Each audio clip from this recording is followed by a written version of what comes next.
We hope to have an engaging session. Uh, we have been having discussions since morning amongst ourselves, and we are happy to get this opportunity to talk with all of you as well. First of all, Swati, instead of wasting too much time, thanks a lot actually for writing this book. Because apart from it being a very compelling and engaging read in itself, I think it needs to be mentioned that it's also really, really well timed. Uh, because it is the moment to talk about the inconvenient truth of inequality. The book is called Unequal: Why India Lags Behind Its Neighbors. While I was reading this book in the past few weeks, I came across an incident in the newspaper one morning. I came across this news about Kavita Bhil. Kavita Bhil belonged to a tribal village in Gujarat. She was pregnant and she was being carried on a cloth-made stretcher for more than 5 kilometers, and she died on the way to reach an ambulance. She was pregnant. The division bench of the Gujarat High Court commented, and I'm quoting, "We can take judicial note of the fact that on the banks of Narmada, there is a developed area where the Statue of Unity stands." Yes, it's the same venue where our Prime Minister was addressing the nation a few days back on the National Unity Day. It goes on to quote, "Unfortunately, because health services did not arrive at the doorstep, the lady succumbed, giving birth to a third child. This is the status of affairs when we talk about equality and the right to life in a developed state like Gujarat." I think Swati's book would have been relevant even a decade back, but it is more relevant or ever so relevant today. Because there are clearly two Indias emerging, and on every passing day, they are moving apart from each other. And I think the book talks about it. There is one India that, according to some forecasts, is going to become the fastest growing luxury market globally, while at the same time, the other India has globally the worst record when it comes to child wasting rate. On the one side, we see an India which is producing 76% rise. We have registered a 76% rise in recent years in the number of people with wealth 1,000 crores and above. Whereas in the same India, people are, we know, struggling with inflation and employment. Swati writes in one part in her book that the rich and the poor live in complete different Indias, and the twain rarely meet except perhaps at the traffic signals. Now, the issue is that apart from the fact that inequality in itself is problematic at various levels, but it's also true that as this gap between the super rich and the rest of India widens, more will be the noises in the TV rooms, by the anchors, more noisy will the newsrooms become, and more divisive will the political rhetoric become, because they need to distract our attention from what is actually the real divide in India. The book gives an extremely granular comparison of India with our poorer South Asian neighbors, who are actually doing much better in terms of human development indices. We will hear Swati talking about it. We will also hear from Swati what she calls the elephant in the room: social inequality of caste, gender, and community, multiple layers of which compound each other in India. Swati, the first question that I have for you is, you actually quote economist Ha-Joon Chang in your book, who says with angst that since the 1980s, a sea of ink was spilled in order to prove empirically that countries which had followed neoliberal policies did well. You say that your book swims against that tide. I want you to share with the audience this paradox that exists between India and its eastern neighbors, say between Bihar and Bangladesh, that you talk in such details in your book, and the inconvenient truth of inequality in India. Sure.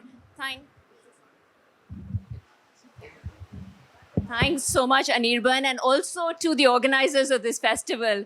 I can't imagine a festival like this in northern India where writers are celebrated, and artists and cultural performers, and most of all, dissent.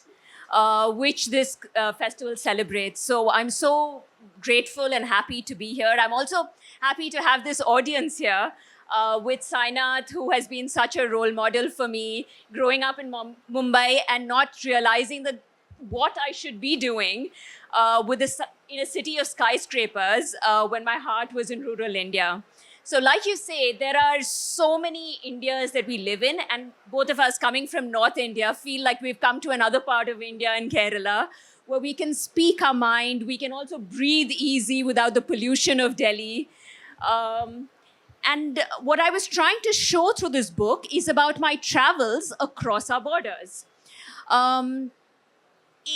I was really lucky to be able to travel to Bangladesh, Nepal, and in fact, all South Asian neighbors, Afghanistan, Sri Lanka, over the last decade. But it was in 2005 approximately that the person who later became my co-guide, which is Jean Drèze, wrote in The Hindu about Bangladesh leapfrogging ahead in terms of social indicators. So as things stand now, a Bangladeshi woman can live 3 years longer than a woman in India, an average woman. In Nepal, a year longer. And these are both countries which are poorer than India. In Sri Lanka, it's 5 years longer. And all of these are our neighbors in close proximity. We're the one who have supposedly economic growth, great prosperity, but our poorer neighbors were doing better than us. And this was the mystery that I was trying to solve through my PhD. Of course, we're right now in Kerala, where a woman lives as long as an average American man. So we are right now in a completely different part of India compared to the heartland. Now, in terms of solving this mystery, the journey started, to be honest, around 2005-06 when I first traveled to Bangladesh. But later in 2014, I started a PhD, which went on for 5 years. And then it took another 5 years for me to write the book. So I've been traveling across our borders for a long time and realized that there's something very simple and obvious that they were doing that we were not, which is addressing inequalities. In Bangladesh, though it's poorer, we don't have the disparity that we have between Kerala and Uttar Pradesh. We don't have the disparity between urban and rural India there as we have here. And as many of you would have read in the newspapers recently, in Bangladesh, they even managed to topple the government, something we've not managed to do here. So I think there were a lot of lessons to learn across borders. Most importantly, that money doesn't solve problems. In India, we have a tendency to throw money at social problems. Swachh Bharat Abhiyan, give 12,000 rupees to people and tell them to build their own toilet.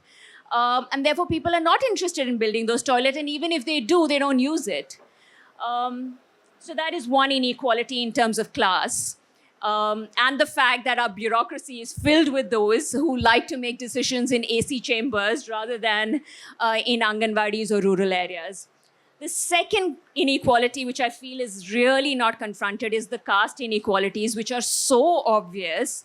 It's sort of a hidden apartheid, which exists across the panorama of India. But some areas of India, like Kerala and Tamil Nadu, have addressed it to a greater extent than those in the north.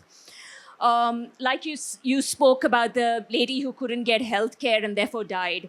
Throughout me writing this PhD and the book, I was living in Jharkhand. And you're very lucky if you get healthcare. And in most cases, we were doing fact-finding missions with starvation deaths. And just having to deal with the reality of that other India that exists in the midst of this prosperity was what motivated me to write about this for a larger audience. And the third inequality is something that, as a woman, something we discuss all the time. Across our barriers of religion, caste, ethnicity, community, we lead second-class lives as women in every aspect. 46 million women are missing in India's population.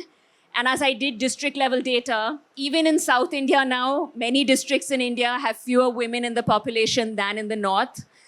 also in the north. But that is not the case in Bangladesh, in Sri Lanka, in Nepal. Um, and the other thing is we also have women missing, 21 million women missing in electoral roles. So we have a democracy that is not resulting in development. It is, in fact, creating greater divides.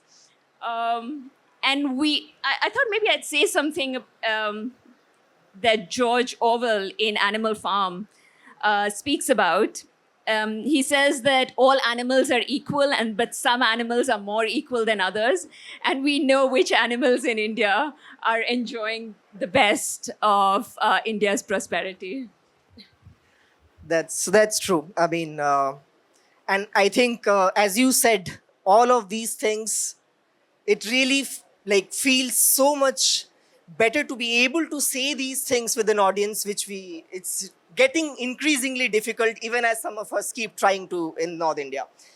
Swati, I think the quantitative arguments and the quantitative analysis in your book is really compelling. But what I find in the book that makes it really readable and really a great read is actually the anecdotes that you share. The anecdotes are many a time about your field methodology, many a time about the challenges that you are facing and your observations. I think that's what gives richness to the book. And I remember you at one place where trying to interview a health worker in rural Bangladesh, and she was so busy that you had to be content with just having taken photographs. And you actually write that nothing is better than seeing a health worker busy in her work life and not being able to take the interview. At the same time, you actually talk about how you wanted to have a much more extensive field in Bihar, but you could not manage to get women surveyors who are enough number of women surveyors who are 10th grade pass. And that contrast is so palpable. And many of these things actually come through observations you throw in across the book. One such observation, and that brings to my second question that you actually share, is about a group photograph you had taken in what you call one of the southern superpowers, Kerala. And I may be accused to playing to the gallery, but I think it's well worth it to talk about it. A few college girls, you talk to them and they take you to their Anganwadi teacher, and then across generations they line up and you take the group photo with the same Anganwadi teacher who has probably taught their parents, their siblings, and even them. And it's so beautiful when you talk about it, and it says so much which even quantitative analysis cannot say. Since the North-South question is very rife today once again, probably more so than ever before. Two of the Southern chief ministers, in fact, have referred to it in last 1 month. Why don't you speak about the historical background of this, say, North-South divide, and why not have a specific reference to Kerala in that, if you would like to share some thoughts? Certainly. So I have to say I added anecdotes into the book only because the publishers and the literary agent insisted that I need to reach a larger audience by making it non-academic. So I really tried to do that. But honestly, I do worry as to where there were so many anecdotes and it was difficult to squeeze in everything in from my field notes.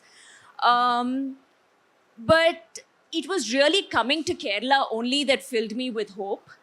After doing 6 months of fieldwork in Bihar and going Anganwadi to Anganwadi and finding most of them closed or not giving midday meals to children, which is a basic right, both under the Right to Food Act and Right to Education.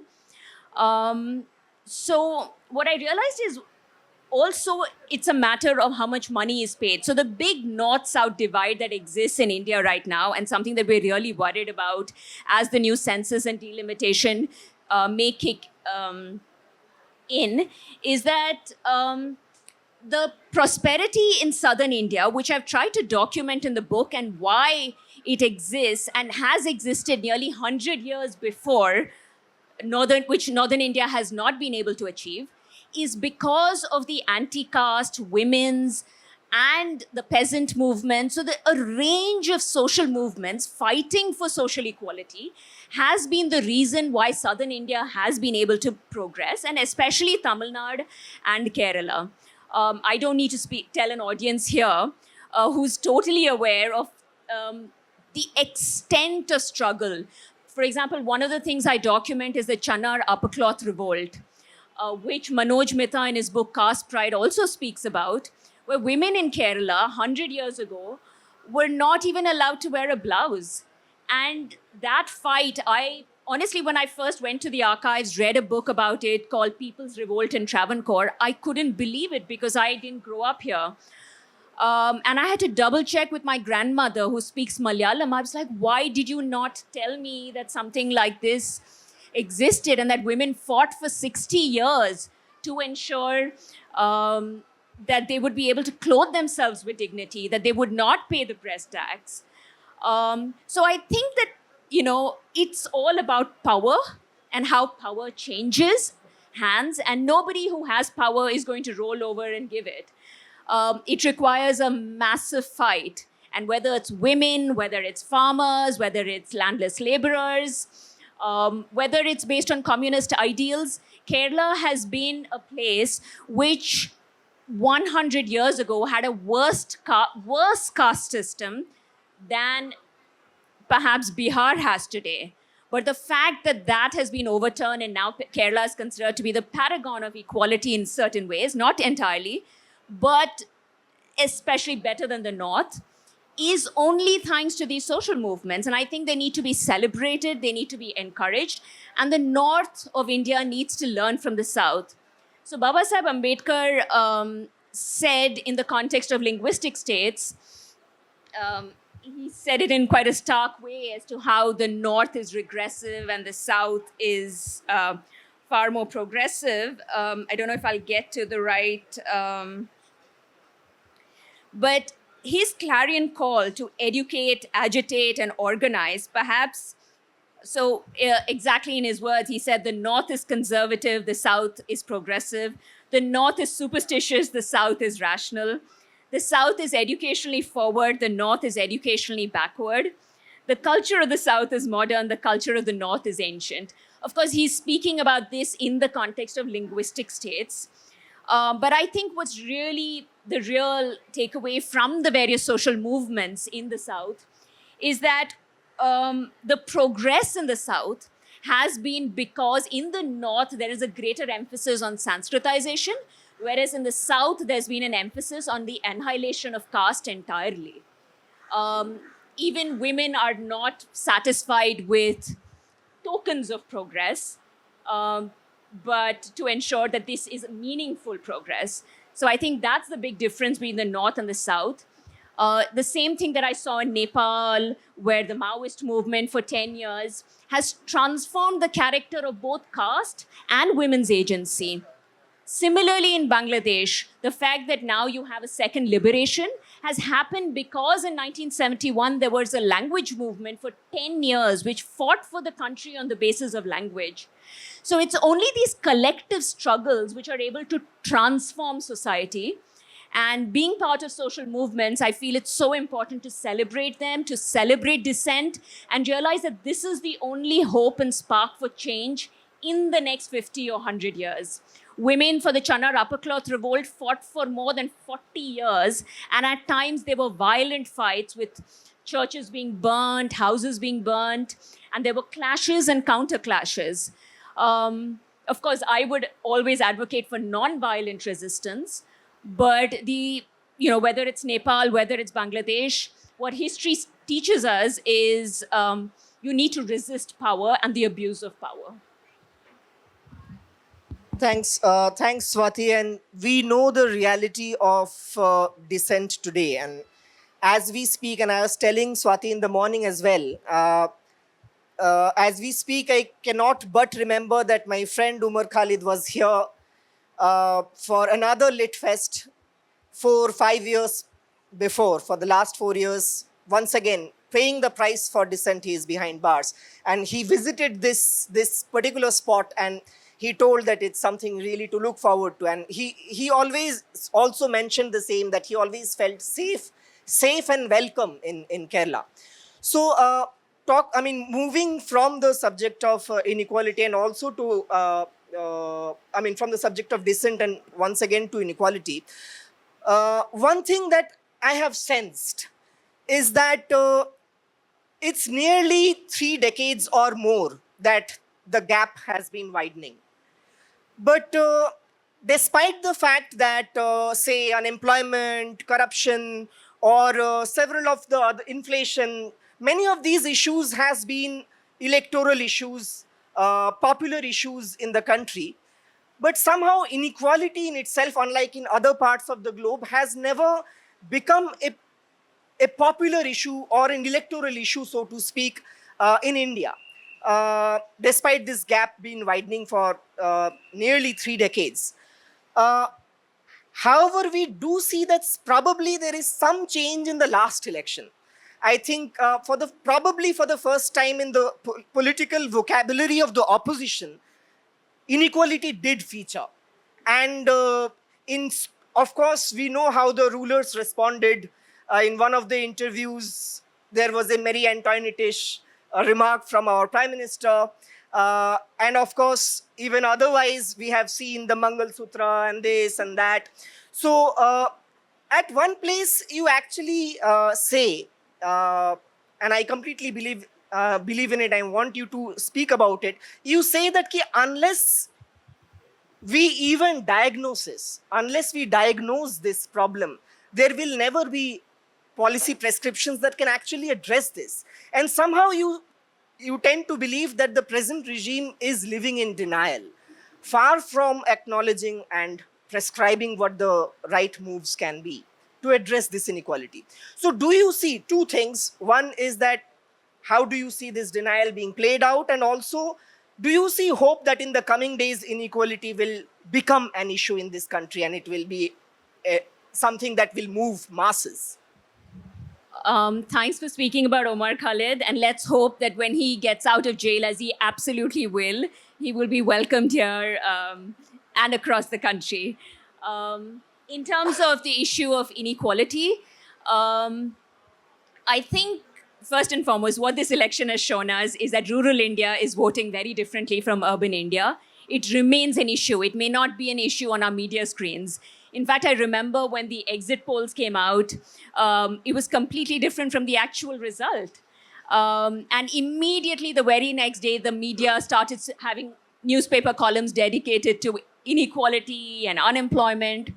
And I think that this is an underlying thread within the country, and we need to pay close attention to it. Sri Lanka paid close attention to it.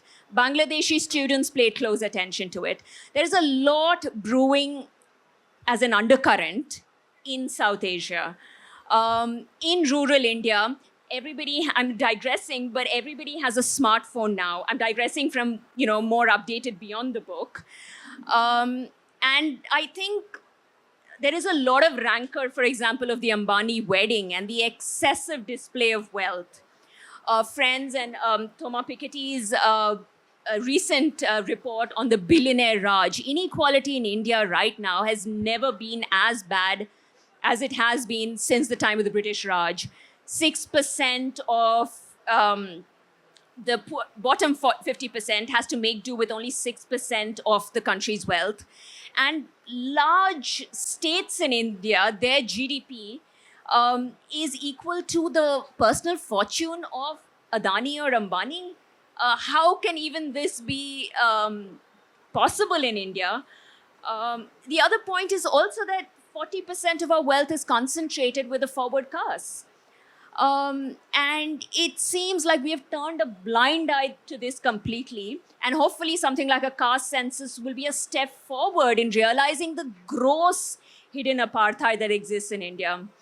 Of course, about women, I don't even need to say. I'm one of only 33% of women who even work outside the home. And in Bihar, that figure is like 14%. And education levels are so low, like you said, I could barely get a surveyor to do my research. So I think basically the lesson from South Asia and the fact that after I wrote the book, there was a liberation in Bangladesh by idealistic students. And I suspected that something like this would happen because it had the highest levels of corruption. And as I even write in the book, most of the elections were rigged or were won by the wealthy. I think there's been a lot of courage shown by protesters in Sri Lanka and in Bangladesh too. I mean, I'll tell you a normal Sunday in Bangladesh. As I just walked outside Dhaka University in an auto rickshaw, right outside I saw a tarpaulin sheet and a lot of children were sitting there and reading from their textbooks, and I couldn't understand why they were sitting in the middle of the road and doing that on a Sunday afternoon. And you're from JNU, so Dhaka University is the equivalent. And there were students I met from Dhaka University who were teaching slum children from nearby on a Sunday afternoon. And this level of idealism is what helped them to bring down their government a few months later. So I truly do believe that hope is all we have to change our societies. And this is how it's existed in the past in 100 years. And going back to the archives gave me a lot of hope as to how, if the caste system in Kerala has changed so much, in Nepal has changed so much, why can it not happen in the rest of India? So it's just a matter of time and where the pressure points are. Thanks, Swati. And I think you're right. If we really wish to shake ourselves off the wedding reels that kept flooding our phones for weeks or months, then we really need to turn this upside down. Because even in language, if we see, when we are talking about welfare spending, we call them freebies or reveries. When we speak about write-offs, lakhs and crores of write-offs to the super rich, to the corporates, we call them incentives. So these terms, this language, this politics, this economy needs to be turned upside down if we are to reach that level playing field that that market talks about, so to speak, and denies in effect. I think it would be good to take some questions from the floor, though we have at least maybe 5-10 minutes. If we have some questions from the floor addressed to Swati, it would be great. But I would like to ask you one, even so our GDP is galloping, the rural poor is also skyrocketing. As you said, 40% of Indian wealth is with the forward classes and the cronies. So what is the way out of this paradigm of inequality? It is very horrendously rising inequality. Any tips from Thomas Piketty and like others like that? Any tips from them to solve this problem? Right. Swati, it was a nice session. So congrats. I wish to add something to you, whether you have gone through that subject. When you consider about South and its improvement in eliminating the caste system, and from my perspective, I feel the role of Christian missionary schools and educational institutions are actually the backbone. The first college, in especially the CMS college in Kottayam, it's a Christian missionary college. And just think about the old strikes and everything, especially for the right for dress in Trivandrum. We have historical proof that a lot of churches were burned. So I'm not arguing for some sects, but it is actually the role of Christian missionary schools. It has much relevance in Kerala, because through the schools education, we have created the ambience of secularism. And the second point, the first Sanskrit school by a Catholic priest, his name is Chavara Kuriakose Elias, and he invited everyone to be in the same class on the same bench. You see, it was a revolutionary model applied in Kerala by a Catholic priest. His name is Chavara Kuriakose Elias. It's an addition to you, or you can disprove it, or it's up to you. It was an addition. Thank you so much. Should I do the two questions? So on your question on inequality and what we should do about it, yes, it is soaring. Of course, one simple answer would be increase welfare expenditure, and it should definitely not be considered as a dole to the poor. On the other hand, in fact, right now after GST, indirect taxes, the poor are paying more through indirect taxes than the rich are. So you're really just giving back their own money.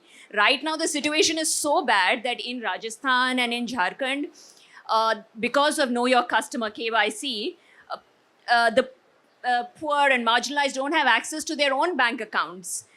So we are living in an anti-poor environment, in an anti-people environment, first and foremost.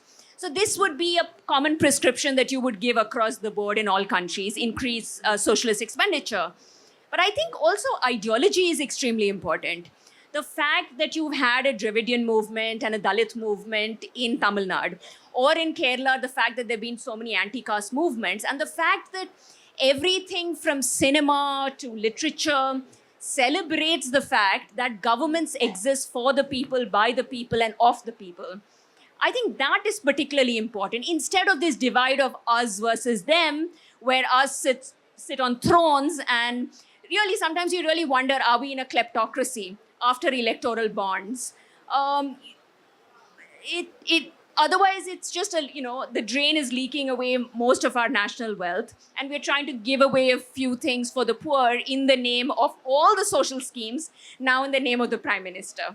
So I think what we are doing is a drop in the ocean compared to the larger structural transformation that is required in our country, which is a decentralized approach with people having a decision in their life. Swati, can I add just a word before you move on to the next answer? She rightly said we need to enhance social spending and public services on healthcare, education, and all of that. And we are really, really low on that, as she evidences, of which she provides in the book. But every time social right movements demand higher spending, what they hit the wall of this government that constantly says, oh, all that is good, but we just don't have the resources. Now, the question is that they can have the resources. What they don't have is the political will. And in that, certainly, say, for instance, one thing that is being actually talked about since the pandemic across the world is being practiced in several Latin American countries, is now being practiced in some European countries as well. And it's being talked about even in the US, which is why not tax the super rich? And instead of giving corporate tax rebates as we gave in 2019, why not actually tax the super rich? And which can actually, Jayati Ghosh talks about actually, probably even if we tax 140 people in this country, we can raise resources. But the thing is that there are ways and means of doing that. Only what is required is a political will, which I think is missing in this political dispensation. Absolutely. And this is international. Right now in the US elections, which are going on, again, they don't dare to speak about wealth tax. And I think the larger liberal project also needs to rethink its extreme hypocrisy. And I'm happy that there have been so many sessions on Palestine. It's not just about taxing the rich, though that's necessary, not only in terms of a wealth tax, but also there was a Tobin tax that we fought for a long time on transactions on the stock market. But I do think that it's almost like there's been democracy has allowed the hijacking of the entire nationalist project for the wealthy, as opposed, and I think even these measures will be a small thing compared to where the national wealth is getting generated, is getting extracted from areas like Jharkhand and Chhattisgarh. And they're the ones who are least benefiting from it. We need to go towards an Alaska sort of situation where you pay a dividend for every person for being an Alaskan. But coming back to the second question on Christian missionaries, absolutely. And I think right now in India, we are not celebrating our religious, our regional, our cultural diversity. If it was not, I personally have also studied in largely Jesuit institutions. And if it were not for that, a large part of, let's say, middle-class India would not have been able to be part of this country's development. So yes, absolutely, we need to celebrate Christian missionaries and the work that they've done, not only in Kerala, but across the country.